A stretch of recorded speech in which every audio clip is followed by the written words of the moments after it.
Vayan conmigo por favor a Santiago, capítulo 5, versículo 17. Y en esta mañana vamos a aprender a ver acerca de uno de los grandes hombres de fe que tiene la Biblia. Vamos a aprender de Elías y vamos a ver cómo Elías, cómo la historia, un pedazo de la historia de Elías se relaciona directamente con nosotros y acerca de lo que Dios está haciendo en nuestra iglesia. Entonces, si ya están ahí en Santiago, capítulo 5, versículo 17, dice así: Elías era un hombre sujeto a pasiones semejantes a las nuestras. Y oró fervientemente para que no lloviese, y no llovió sobre la tierra por 3 años y 6 meses. Y otra vez oró, y el cielo dio lluvia, y la tierra produjo su fruto. Dice, Elías era un hombre sujeto a pasiones semejantes. En otra versión, en la Nueva Versión Internacional, dice que Elías tenía las mismas debilidades que nosotros. Tus debilidades que las tuyas, que las mías. Y aún así Dios lo usó grandemente. Y quiero que tomemos este versículo como contexto para que siempre todo lo que estemos viendo de Elías lo relacionen indirectamente con ustedes, lo vean y podamos ir viendo cómo trabajó Dios con Elías. Entonces ahora sí, vámonos a nuestro texto principal, que es en Primera de Reyes 19. Y en esta parte que vamos a estar viendo, en la parte de la historia de Elías, él ya había hecho descender, ustedes conocen ya la historia, él había hecho ya descender el fuego, ya se había enfrentado contra los profetas que finalmente termina aniquilándolos, ya había orado con Acab y ya había hecho que lloviera nuevamente en su tierra. Pero en el capítulo 19 vemos que precisamente Jezabel, esta reina diabólica, amenaza a Elías. Y cuando Acab se acerca y le cuenta precisamente a Jezabel qué es lo que había hecho Elías y qué había hecho con sus profetas, se enoja, se molesta esta reina Jezabel y entonces amenaza a Elías. Y le levanta la amenaza y le dice: voy a ir contra ti, te voy a matar. Y entonces Elías hace algo que jamás hubiéramos esperado que un gran hombre del Señor, un gran ungido, hubiera hecho. Y en el versículo 3, vamos a leer la historia para que entremos en contexto. Dice, el capítulo 19, versículo 3: y viendo pues el peligro, se levantó y se fue para salvar su vida. Está hablando de Elías. Viendo pues el peligro, se levantó y se fue para salvar su vida, y vino a Berseba, que está en Judá, y dejó allí a su criado. Y él se fue por el desierto un día, que estoy en el versículo 4, y vino y se sentó debajo de un enebro, y deseando morirse dijo: basta ya, oh Jehová, quítame la vida, pues no soy yo mejor que mis padres. Versículo 8. Se levantó pues Elías y comió y bebió, y fortalecido con aquella comida, caminó 40 días y 40 noches hasta Horeb, el monte de Dios. Versículo 9. Y allí se metió en una cueva donde pasó la noche, y vino a la palabra del Señor, el cual le dijo: ¿qué haces aquí, Elías? Versículo 10. Y él le respondió: he sentido un vivo celo por el Señor Dios de los ejércitos, porque los hijos de Israel han dejado tu pacto, han derribado tus altares y han matado a espada a tus profetas, y solo yo he quedado y me buscan para quitarme la vida. Versículo 11. Y él le dijo: sal fuera y ponte en el monte delante del Señor. Y aquí el Señor que pasaba, y un grande y poderoso viento que rompía los montes y quebraba las peñas delante del Señor, pero el Señor no estaba en el viento. Y tras el viento un terremoto, pero el Señor no estaba en el terremoto. Y tras el terremoto un fuego, pero el Señor no estaba en el fuego. Y tras el fuego un silbo apacible y delicado. Versículo 15. Y él le dijo: Señor, y le dijo el Señor: ve y vuélvete por tu camino por el desierto de Damasco, y llegarás y ungirás a Hazael por rey de Siria, a Jehú hijo de Nimsi ungirás por rey sobre Israel, y a Eliseo hijo de Safat de Abel Mehola. Lo ungirás para que sea un profeta en tu lugar. Y versículo 17, y el que escapare de la espada de Hazael, Jehú lo matará, y el que escapare de la espada de Jehú, Eliseo lo matará. Y entonces Elías, como les decía, hace algo que no hubiéramos esperado, que cuando uno conoce la historia de lo primero que vivió Elías, de cómo Dios lo usó, de cómo la fe de Elías y la unción de Elías hace, uno no esperaría que él saliera corriendo. Pero entonces te das cuenta que en Santiago dice, pero él era un hombre como tú y como yo, tenía estas debilidades también, él también tenía estas pasiones y también se atemorizó. Él entró ese miedo y como en el versículo 3 dice, viendo pues el peligro, se levantó y se fue para salvar su vida. Y salió corriendo, vino a Berseba, que está en Judá, y dejó hasta a su criado, incluso hasta la persona que le ayudaba lo deja ahí y él sigue corriendo. Versículo 4, y él se fue por el desierto un día de camino y vino y se sentó debajo de un enebro de un árbol y deseando morir se dijo, basta ya, oh Señor, quítame la vida, pues no soy yo mejor que mis padres. Elías, lo primero que pasó es que dejó de ver al Señor y vio la amenaza, vio el peligro. Dejó de centrarse en lo que el Señor le había dado en su palabra, y entonces en ese temor, en ese miedo, en esa debilidad, Elías se desfasa de lo que tenía que estar viendo y sale corriendo para salvar su vida y se va por el desierto. Y aquí viene lo primero que me llama la atención. Dice que caminó un solo día corriendo. Yo imagino que iba corriendo, iba sintiéndose perseguido a lo mejor por la guardia de esta reina de Jezabel. Y dice que caminó un día, se sentó debajo de un enebro, totalmente agotado Elías, totalmente desfallecido abajo, ahí, y dijo, y deseando morirme. Le entró la depresión. El agotamiento físico de Elías, el temor, el miedo, solamente le alcanzó para correr un día. Cuando totalmente está agotado, se echa y le entra depresión y pide a Dios, dice, ya llévame. Y todavía dice, no soy mejor que mis padres. Y entonces lo primero que veo aquí, la primera debilidad que tuvo Elías, así como de repente nosotros estamos, que corremos en nuestras fuerzas, queriendo salvar nuestra vida, queriendo salir del problema en el que estamos, y en lugar de regresar a ver a Dios y enfrentarnos con la palabra, con lo que Dios nos ha dado, salimos corriendo hasta que nos agotamos. Y en ese agotamiento hasta te entra depresión. No estoy diciendo que no hay otro tipo de depresión, pero aquí es claro que el agotamiento de Elías hizo que entrara esa depresión. Pero vean cómo es de hermoso nuestro Señor. Vean la bondad de nuestro Dios. Porque Él está agotado, echado debajo del enebro y se queda dormido. Estoy en el versículo 5. ¿Sí lo están poniendo? Sí, por ahí, bien. En el versículo 5 dice, y echándose debajo del enebro, se quedó dormido. Y aquí luego un ángel le tocó y le dijo, levántate, come. En la bondad del Señor, aunque Elías salió corriendo, le mandó sus ángeles para protegerlos. Lo dejó descansar. El Señor sabía que él estaba agotado y que lo mejor que era para Elías era precisamente que descansara.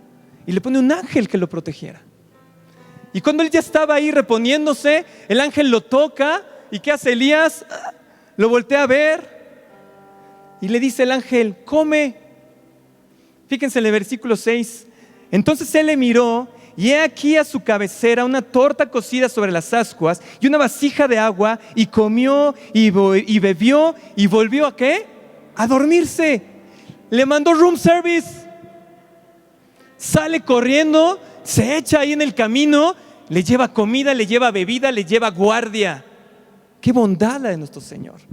Que aún en medio de nuestra debilidad, aún en medio de nuestro temor, aún en medio de la ansiedad, de la depresión, el Señor siempre tiene cuidado de nosotros. Y te va a proteger, te va a alimentar, te va a dar de beber. Aunque tú sientas estar en esa debilidad. Qué hermoso es el Señor. Qué bondad la de Dios es para con nosotros. Versículo 7.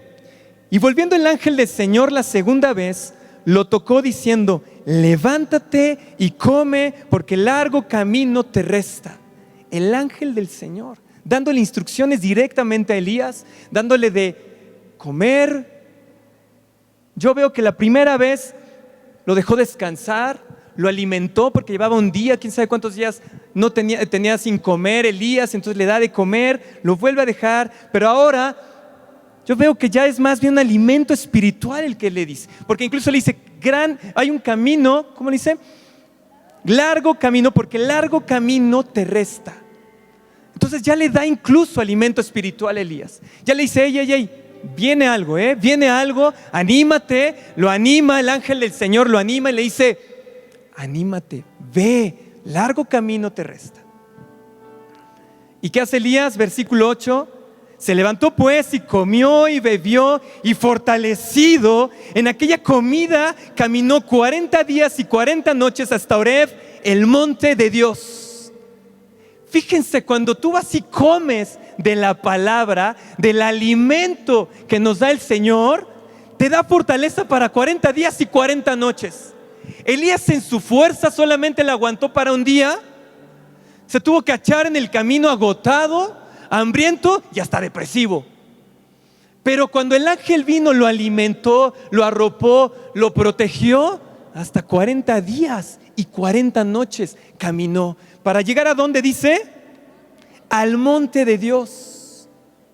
El ángel lo estaba mandando de vuelta con el Señor, porque Elías lo que había hecho era salir de donde a Dios lo había puesto, de donde Dios lo había puesto para estar haciendo un trabajo específico para él. Pero sale Elías corriendo y lo que le dice el ángel, ve al monte del Señor, preséntate delante del Señor. Y estudiando aquí, preparando la prédica, y vi que era septiembre, entonces estuve viendo ahí y me encontré que hoy también empieza el mes judío Elul. Digan conmigo Elul. Elul. E-L-U-L. Inicia hoy. Hoy 1 de septiembre inicia el mes judío Elul. Y dije, bueno, ¿qué será eso? ¿Qué tendrá de bueno? Primero es el último mes del calendario judío. Son 40 días, son exactamente 40 días antes que el Yom Kippur, que es el día más sagrado para los judíos. Lo importante es que son 40 días. ¿Cuántos días caminó Elías? 40 días, 40 noches. 40 días, y lo que estaba viendo es que bíblicamente el número 40 es súper importante. Por ejemplo, 40 días del diluvio, 40 días antes del día más sagrado, ya son los días Yom Kippur, 40 años en el desierto. Es tan importante el número 40 que incluso son 40 semanas las del embarazo de una mujer antes de dar a luz. Este mes, el mes Elul, también se conoce como el mes de la preparación. Son 40 días de preparación antes del Yom Kippur. Se le conoce como el mes Teshuvah, el mes del arrepentimiento, el mes del perdón, pero sobre todo el mes de la misericordia.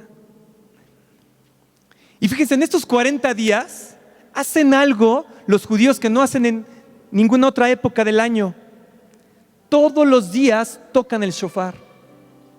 Todos los días tocan el shofar. A ver, ¿tienes efecto ahí de shofar? Así, ¿tú tienes? ¿Por qué no tenía shofar en mi casa si no? Bueno, todos los días, eso. Todos los días tocan, gracias, los efectos especiales. Todos los días tocan el shofar como llamado al arrepentimiento. Todos los días están enfocados el pueblo de Israel durante estos 40 días a buscar la misericordia de Dios, pero lo primero que están haciendo es arrepentirse. Qué bueno, coach, porque nosotros estamos viendo precisamente en nuestras clases arrepentimiento, obras muertas. Los que no están en nuestra clase, pero nosotros estamos viendo esto del arrepentimiento. Y el shofar, fíjense, entonces se toca todos los días durante 40 días porque están llamando al arrepentimiento. Tú como ser humano te tienes que estar arrepentimiento, pero también el shofar es un recordatorio de la gloria del Señor y de la fortaleza divina. Entonces el pueblo de Israel está buscando la misericordia de Dios, se está arrepintiendo, pero sobre todo está recordando que Dios es poderoso y que la gloria del Señor los rodea. Es un mes de preparación, porque dice el pueblo de Israel que Dios se acerca un poco más a ellos. Y Dios se acerca un poco más a ellos porque Dios quiere crear una atmósfera más espiritual e inspiradora. Y quiere inspirar. ¿Saben qué es lo que quiere inspirar el Señor? El pueblo de Israel se mete en este proceso para entender el propósito de su vida para el siguiente año. Es una época donde los judíos lo que hacen es evaluar qué han hecho en su vida durante el año pasado, qué se tienen que arrepentir, qué tienen que cambiar, y le preguntan a Dios, ¿qué viene para el próximo año? ¿Qué tengo que hacer yo el próximo año? Están pidiendo una instrucción específica y directa para cada uno de ellos.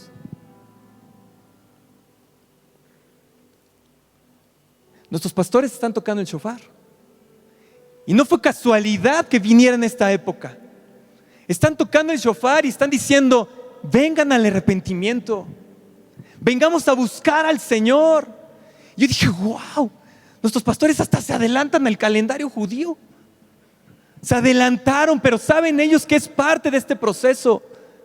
Nos lanzaron ya, dice, vamos al 2020, pero porque en estos meses lo que quiere el Señor con nosotros es preparar nuestro corazón, que nosotros podamos doblar rodilla, arrepentirnos y buscar la dirección del Señor para nuestras vidas. Hacer una evaluación de tu año no significa que dejemos la multiplicación, no significa que el Señor ya no vaya a multiplicarnos en lo que resta del año. Al contrario, nos quiere sobremultiplicar. Pero para eso tiene que haber un examen en nuestro corazón. ¿Vamos bien? Los veo así, bueno, no los veo mucho, pero a los que veo aquí los veo así medio espantados. ¿Vamos bien? Bueno, gracias a Dios. Gracias. El aplauso es para el Señor. Y entonces dije, wow, esto sí es para nosotros. 40 días, 40 noches, Elías pasa para llegar al monte del Señor. Y fíjense en el versículo 10 del capítulo 19, versículo 9, perdón. Elías lo mandan a este periodo de 40 días, 40 noches hasta Oreb, el monte de Dios. Pero Elías, cuando llega al monte de Dios, se mete en una cueva donde dice que pasa la noche. Y vino el palabra del Señor, el cual le dijo, ¿qué haces aquí, Elías? ¿Qué haces metido ahí? Y dije, pues sí es cierto, ¿qué hace Elías ahí metido? Si el Señor ya lo metió en un proceso de 40 días, 40 noches, lo fortaleció de tal forma para estar con él, para estarle hablando, para que Elías hiciera un examen de su corazón. De repente llega al monte y se mete a la cueva. Fíjense lo que le contesta Elías al Señor en el versículo 10. Dice, y él le respondió, he sentido un vivo celo por el Señor Dios de los ejércitos, porque los hijos de Israel han dejado tu pacto, han derribado tus altares y han matado a espada a tus profetas. Y solo yo he quedado y me buscan para quitarme la vida.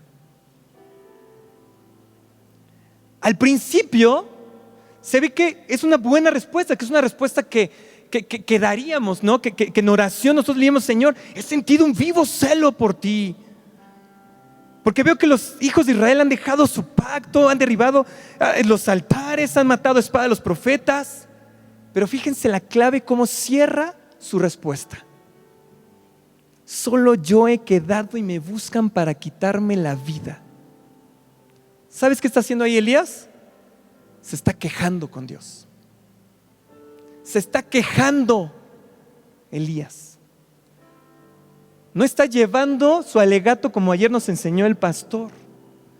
empezó como un alegato, como decirle, mira, Señor, lo que está pasando. El problema de Elías es que se quejó. Y en ese momento me di cuenta. Muchas veces pasamos por el proceso, Dios te lleva al desierto, pasas tú por los procesos, vienes en oración e incluso tu oración, nuestra oración, empieza con cosas bien espirituales, ¿no? Poniendo nuestra causa, poniendo la causa del pueblo, pero después tu oración se convierte en una queja, porque eso es lo que pasó con Elías. Se quejó y le dice, mira, solamente estoy yo y ahora quieren hasta matarme a mí. Soy Elías. ¿Qué onda? Se está quejando. La queja, Elías se mete a la cueva porque la queja se vuelve un escondite. Se vuelve un escondite para nuestra vida. Porque pensamos que cuando ya nos quejamos, ya hicimos algo y dejamos de realmente hacer algo productivo, nada más nos quejamos y ahí gastamos energía. Yo me di cuenta, ayer dije, sí es cierto, he orado esto y esto y esto y de repente meto la queja. No es una oración sincera, no es un alegato como ayer nos enseñó el boss, decir, presenta el alegato y ve y las pruebas. No, metemos la queja. Y lo volvemos un asunto de nosotros como Elías, porque el problema de Elías fue, mira, vienen contra mí. Ajá, así. Porque dijo, mira, vienen contra mí. ¿Cómo es posible? Empezó a preguntar el por qué. ¿Por qué contra mí? Pues, ¿qué onda? ¿Sí lo ven o no lo ven? Sí, eso, gracias. La queja, como les decía, se vuelve un escondite para nuestras vidas. Nos escondemos detrás de la queja. Ay, Señor. Porque vienes y presentas tu alegato y empiezas, ¿no? Señor, pues prospérame aquí, Señor, este trabajo, Señor, acá. Ay, Señor, pero en ese trabajo que me diste, qué fea es la gente. Ese jefe que me diste, ay, no, ¿viste el sueldo? Señor, danos hijos, mira, Señor. Ay, Señor, esos hijos que me diste están bien desobedientes. ¿No? Te quejas y al quejarte se vuelve la oración acerca de ti y no acerca del Dios y del propósito que tiene con eso. Es un falto de sentimiento de acción. En lugar de enfrentar tu temor, en lugar de enfrentar tu problema con las armas que te da el Señor, te quejaste y ahí te quedaste. ¿Hasta rimó? Te centraste en ti mismo, te ensimismaste. Eso es lo que hace la queja. Te vuelves contra ti mismo y te quedas en ese loop y te quedas ahí en ese círculo. Ahí está tu queja. Y dije, ay, Señor, perdona todas mis quejas, mis oraciones santísimas, que ya vi que no son más que quejas. Qué tremendo. Versículo 11. Sigo en el capítulo 19. Y él le dijo, sal fuera.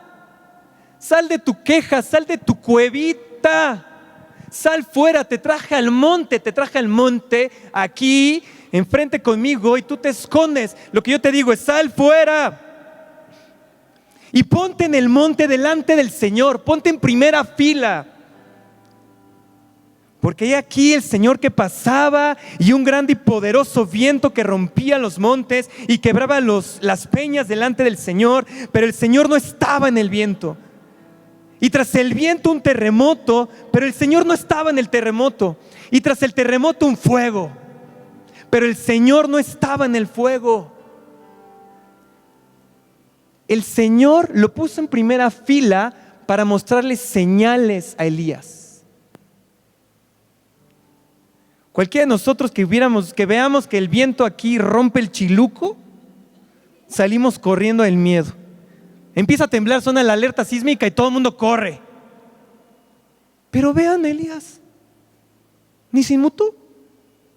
Porque en el versículo 13 dice, y cuando lo oyó Elías, cubrió su rostro con su manto, salió, se puso en la puerta de la cueva, y he aquí vino una voz diciendo, ¿qué haces aquí, Elías? Chequen cómo responde Elías. He sentido un vivo celo por el Señor, Dios de los ejércitos, porque los hijos de Israel han dejado tu pacto, han derribado tus altares y han matado a espada a tus profetas, y yo solo he quedado y me buscan para quitarme la vida. ¿Qué hizo? Se quejó otra vez. Le puso unas señales, y las señales son llamadas de atención. Le dijo: sal, Elías, sal fuera para que veas mis señales, para que vuelvas a centrar mi vista en ti, no en tu temor, no en tu problema, no en tu queja. Ven y mira. Y Elías se asoma, se cubre. Yo anduve buscando qué significa esto del manto. Pues nada más que había como mucho sol, entonces le tuvo que hacer así para asomarse. ¿Sabes qué pasó? Elías se había acostumbrado a las señales. Había visto descender el fuego, todos los profetas que degolló, oró, se cierra el cielo, vuelve a orar, se abre el cielo. Tan es así que cuando el ángel vino a darle de comer, Elías así comió, se volvió a dormir. Se había acostumbrado. Dije: qué tremendo. ¿Nos estaremos acostumbrando a las señales del Señor? Porque cuando hay señales aquí, en lugar de que corramos a ver la señal, ay, que ahorita que pasen la foto. Y vamos a sacar, ¡ay, el ojo de Dios! Aquí está otra vez otra señal. Vamos por molletes a ver si no se han acabado. Cuando deberíamos de correr y entender que la señal es una llamada de atención del Señor, decirle: tengo cuidado, te voy a dar room service, ven, acércate. Y como Elías a lo mejor de repente dice: mañana vuelve a salir la señal. No nos acostumbremos, iglesia, porque estas señales no las tiene cualquier iglesia, las tenemos nosotros. Las tenemos nosotros, estas señales, los milagros, las maravillas, el ojo de Dios, la nube que nos cruza, la paloma cada vez que se pone allá, que aparece en el chiluco. ¿Acaso seremos un Elías? Pero ¿sabes cuál es el problema de Elías? Que la queja ya estaba arraigada en su corazón. ¿Cómo es posible que después de 40 días, 40 noches de estar en un tratamiento con el Señor, lo que salga primero es la queja? Ya Elías ni siquiera se daba cuenta de que se estaba quejando. Ya ni siquiera. Y es lo que pasa de repente con nosotros, ni siquiera nos damos cuenta cuando nos quejamos.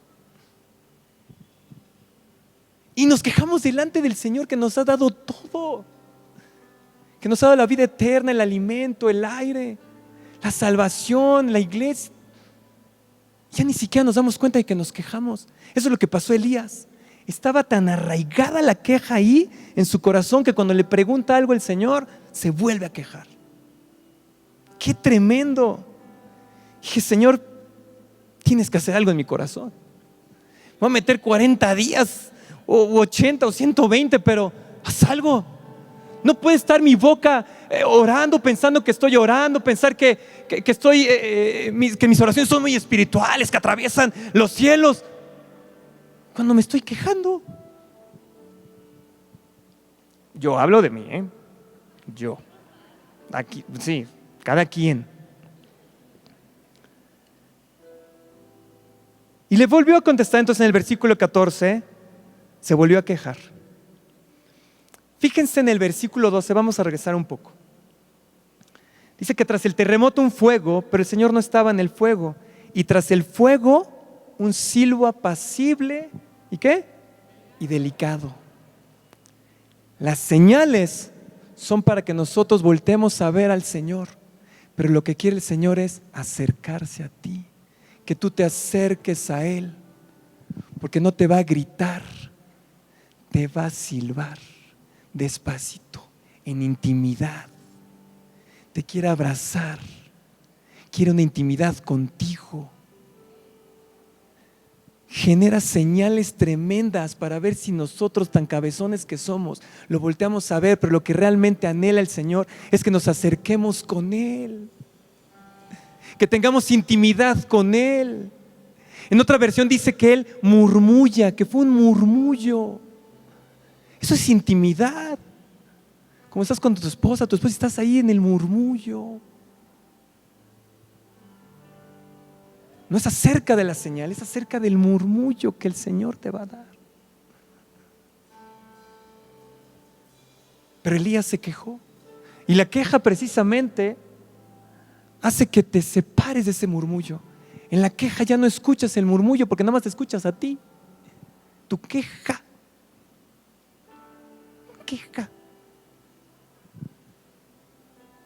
No el murmullo que el Señor quiere darte. ¿Y sabes qué es lo que pasa en el murmullo? ¿Sabes qué es lo que le quería decir al Señor a Elías?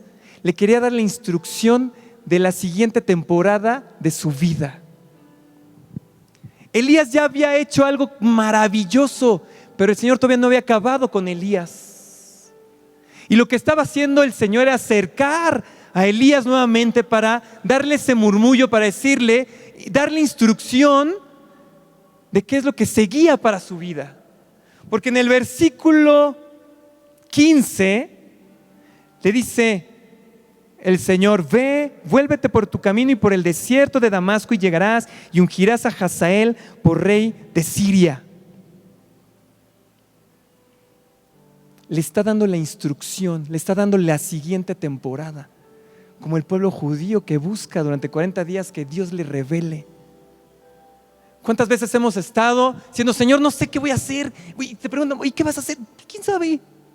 Oye, ¿quieres hijos? Pues ¿quién sabe? Oye, ¿y qué quieres para qué? Al principio del año, ¿no? Que los voces nos convocan aquí para declarar lo que viene el siguiente año, y tú digas así: pues bendición, porque no tienes una clara instrucción de parte de Dios qué es lo que quiere para tu vida en la siguiente temporada. Pero ¿sabes dónde se va a lograr eso? ¿Sabes dónde Dios te lo da? En el murmullo, en la intimidad con Él. Ay, denle un aplauso al Señor, ¿no? Porque los veo así como muy bien. ¿Sí vamos bien? ¿Van agarrando la onda? ¿Sí? Es el contexto nada más, ¿eh? ¿Cuánto tiempo llevo? Ay, nanita, ya me voy a apurar porque era el contexto nada más. Fíjense, entonces en el versículo 14 él se vuelve a quejar. En el versículo 15 le dice al Señor: ve, vuélvete por tu camino. ¿Por qué dice? Por el desierto de Damasco. Regrésate por el camino. Como Elías no entendió, como se volvió a quejar y como todavía estaba arraigada esa queja en su corazón, ¿qué hizo el Señor? Lo regresó. ¿Con 40 días no te fue suficiente? Pues venga otros 40. Pero tengo que darte la instrucción. Tienes que entender, Elías, que no ha terminado tu tiempo. Muchos de nosotros hemos estado en un desierto y luego otra vez, y vuelves al mismo desierto y al mismo, y dices: bueno, pues ¿qué pasa? Pues es que no has aprendido la lección. Yo siempre he pensado, con el Señor es como en el TEC, no hay extraordinarios. Repruebas la materia, vuélvela a cursar. Y así es el Señor. No aprendiste la lección, no has desarraigado la queja, no has entendido. ¿Qué crees? Va de nuevo. Pero es en la bondad del Señor. El Señor no tiene prisa. Pudieron haber sido 40 días, pero el pueblo de Israel se echó 40 años hasta que aprendieron la lección. Y entonces Elías va de nuevo, dice: regrésate por el camino, vas al desierto. No dice hay 40 días, pero bueno, si fueron 40 días de ida, pues deben ser 40 días de regreso, ¿no? Esa es mi lógica. Entonces son 80 días, vamos de regreso. Ajá. Pero fíjense, justamente cuando va de regreso, Elías entonces ya le da la instrucción. Dice: llegarás, cuando llegues, cuando ya esté tu cabeza, tu visión bien puesta en mí, entonces irás y ungirás a Hazael por rey de Siria. A Jehú hijo de Nimsi ungirás por rey sobre Israel, y a Eliseo hijo de Safar de Abel Mejola ungirás para que sea profeta en tu lugar. Y el que escapare de la espada de Hazael, Jehú lo matará, y el que escapare de la espada de Jehú, Eliseo lo matará. La instrucción precisa que Dios le dio a Elías fue primero para bendición de él, pero para bendición de la nación. Le da una instrucción, dice: ve y unge a este y a este rey. Uno te va a proteger, pero como te quedaste sin ayudante, ve y unge a Eliseo que te va a servir. Y no solamente va a ser tu servidor, va a ser la continuidad de tu obra. Yo me emocionaría. Yo diría,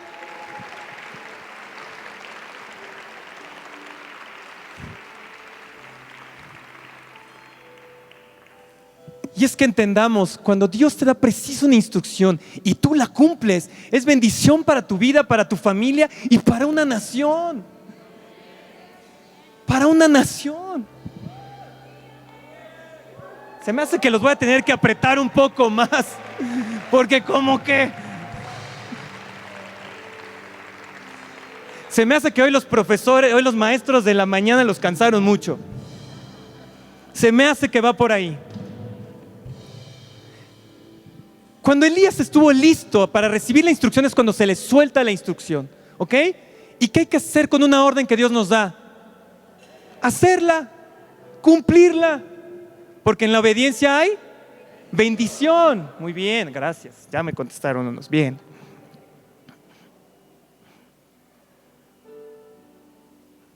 Creo que iglesia, pónganse de pie todos. Porque se me hace que lo que necesitamos es primero sacar esa queja de nuestro corazón. Yo necesito una instrucción precisa de Dios para mi siguiente temporada. Ya nos dieron el llamado, ya los pastores nos dijeron por dónde va, pero eso ¿qué significa en mi vida? ¿Cuál es la instrucción que viene para mí? ¿Hacia dónde? Yo necesito saberla, yo la necesito conocer. Yo hizo pedírsela al Señor, pero lo primero que hay que hacer es sacar la queja de mi corazón, desarraigarla. Pero ¿sabes qué? Eso es algo que tú tienes que hacer. Obviamente el Señor te está recordando cuál es tu queja. Entrégasela. Es más, vénganse para acá, vénganse, porque como no los veo, se siento así como que, vénganse para acá. Vamos a desarraigar la queja de nuestro corazón. Vamos a sacarla. Hay que quitarla de nuestra vida. Hay que decirle, Señor, hasta aquí esta queja. Señor, perdóname porque yo pensaba que mi oración era santa, que estaba atravesando los cielos, pero me estoy dando cuenta que a lo mejor nada más me estaba quejando de la circunstancia. Señor, perdóname. Perdóname, Señor. Me arrepiento de ello, Señor. Si me tienes que meter 40 días, 80, 120, los que tú necesites, Señor. Pero no puede haber más queja en mi corazón. No puede haber más quejas, Señor. Necesito recibir tu instrucción. Necesito recibir, Señor, saber qué es lo que viene para mi vida, para la vida de mi esposa, para la vida de mi casa, de mis papás, de mis hijos. Dime por dónde, Señor. En un mundo tan lleno de violencia, Señor, en un país que estamos viviendo, Señor, un desastre. Señor, ayúdanos. Nos arrepentimos, por eso es que los pastores, hoy los coaches, Elisa, Toño, estuvieron orando. Arrepintámonos, arrepiéntete. Arrepiéntate de esa queja que está ahí arraigada y que a lo mejor ya ni te das cuenta de que te quejas constantemente. Sácala de tu corazón, sácala. Señor, desarráigala de los corazones. Desarráigala de mi corazón, Señor. Desarráigala, Señor. Quiero entender como Elías, Señor, la instrucción directa, Señor. La instrucción directa que tienes para mi vida, Señor. Dámela, Dios. Dámela, Señor. Dámela, Señor. Desarráigala, Señor. Desarráigala. Ya vi que despertaron, entonces ahora sí vamos a... Esto era el contexto. Ahí viene, aquí ahora sí el mensaje. Ayúdame con Levítico 26. Porque una vez que tú ya tienes la instrucción para tu vida, ¿qué hay que hacer? Hay que hacerla, ejecutarla, ¿no? Y precisamente, y búsqueme por favor la Nueva Versión Internacional. Levítico 26 en la NBI. Yo la voy a ir leyendo en Reina Valera, pero quiero hacer algunas cosas. ¿Ahí la tienen? Eso. ¿Dónde está? Ahí está, muy bien, gracias. Fíjense, Levítico 26 dice: no haréis para vosotros ídolos. Y tú dices, ¿qué ídolo? Tu queja es un ídolo.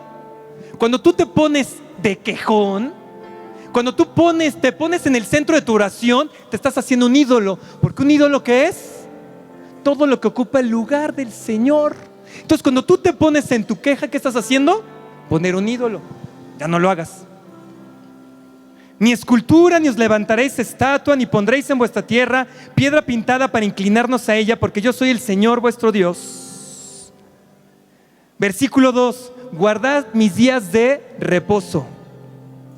Aquí dice sábado, puede ser domingo, puede ser un miércoles que nos estén convocando a oración para reposar en el Señor. Hay que obedecer. ¿Te va a cambiar el calendario? Sí. Y ni modo, pues cámbialo. Ya no hacía el miércoles 2x1 del cine. No pasa nada. ¿Todavía existe eso? ¿No? ¿Verdad? ¿Sí? Yo no voy al cine entonces.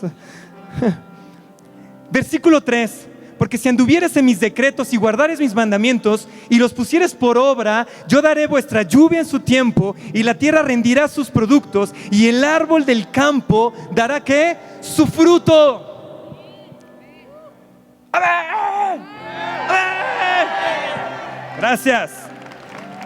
Versículo 26, fíjense: vuestra trilla alcanzará la vendimia y la vendimia alcanzará a la sementera, y comeréis vuestro pan hasta saciarnos y hablaréis y habitaréis seguros en vuestra tierra. Ayer el voz oró la trilla.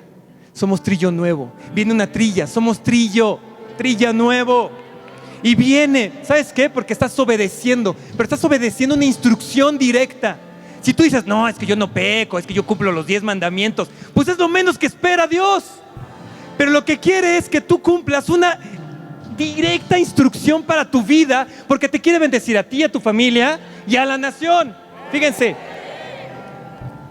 y yo daré paz en la tierra. Nueva versión internacional.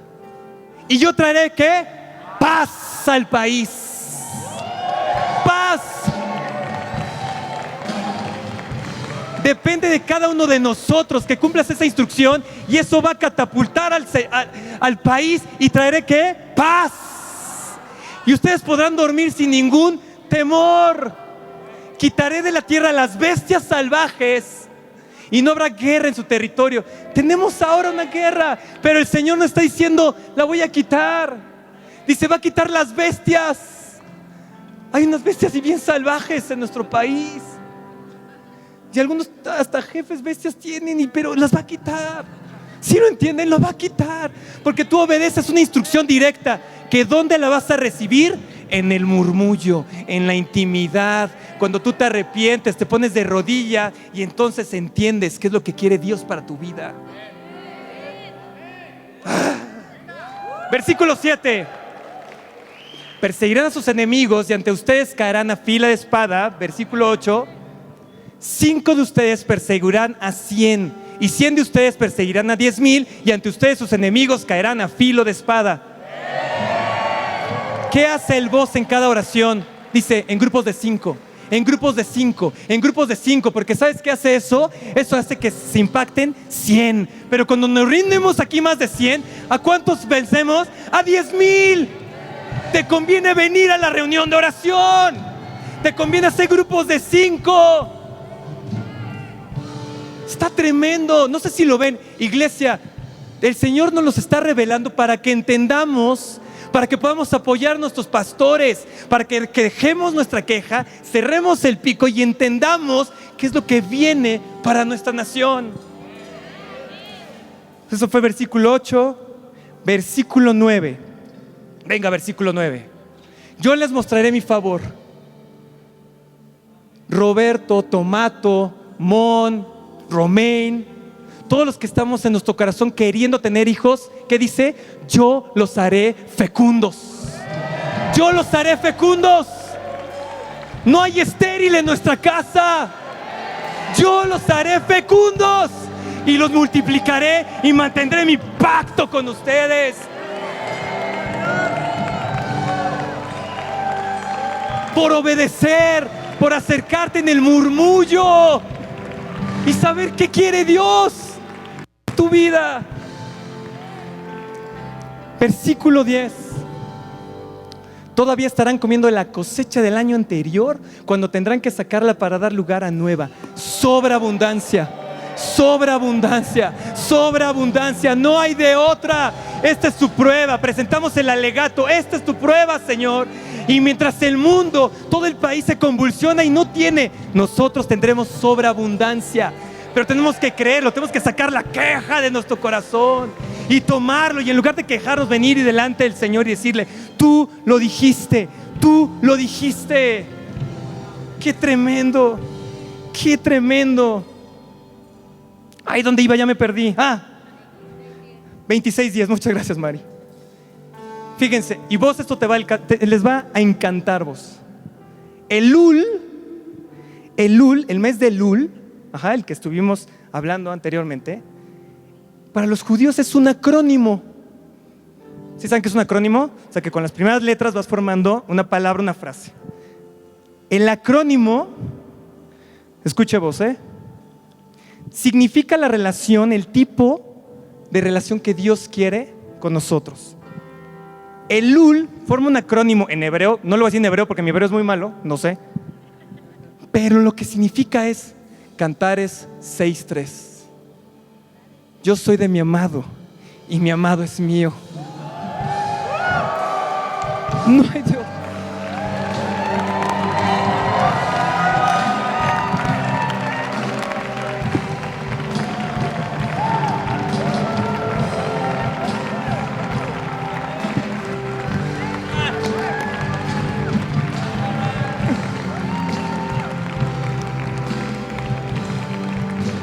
Todo lo que está haciendo Dios, toda esta convocatoria, es para que nosotros podamos entrar a ese nivel de relación que en el versículo 11 viene. Dice: estableceré mi morada en medio de ustedes y no los aborreceré. Versículo 12: caminaré entre ustedes, yo seré su Dios y ustedes serán mi pueblo. Cantares: yo soy de mi amado y tú eres mío. En el murmullo es cuando vas a encontrar el murmullo, porque tú te vas a meter ahí y tú vas a poder tener ese nivel de intimidad con el Señor. Vas a poder decirle ahí al Señor: eres mío y yo soy tuyo. Somos tu pueblo y tú eres nuestro Dios. Pero es ahí en la intimidad, obedeciendo. Ahí está. Y fíjense lo que es tan hermoso de parte de Dios. Elías, ¿me puede regresar a Primera de Reyes 19, versículo 18? Ya voy a acabar. Fíjense. Versículo 18 de Primera de Reyes. Corre eso. Fíjense, Elías se quejó de que él era uno. Dijo: solamente hay uno. Pero vean cómo le respondió Dios: yo haré que queden en Israel 7,000. Te estás quejando porque eres uno, te voy a dar 7,000. Serán 7,000. Avivamiento, multiplicación, no hay de otra. Sácalo de tu corazón la queja y toma, porque dice el Señor: te daré 7,000. Y no cualquier 7,000, cuyas rodillas no se han doblado ante Baal y cuyas bocas no lo besaron. Gente que no se ha contaminado, gente que se ha mantenido fiel al Señor, gente que puede decirle: tú eres mi Dios, yo soy tu pueblo. Gente de avivamiento. Nosotros decimos: somos parte de los 7,000 de los voces. Pero tú di: ¿y mis 7,000? ¿Y mis 7,000? Tienes responsabilidad de tus 7,000, de buscar esos 7,000 que no doblen rodilla ante este gobierno diabólico, ante Baal. 7,000. Multiplica. Si somos 500 por 7,000, ¿cuánto es? Un montón. No caben en la iglesia, no van a caber. Pero empieza con nosotros.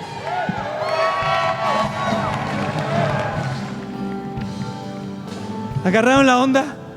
¿Ya entendieron por dónde va? Seamos fieles al llamado. Metámonos. A lo mejor tú una vez necesitas 10 días. Padrísimo, qué bueno. Yo soy más cabezón, 40. Otros 80, otros 120, no importa. Pero métete ahí.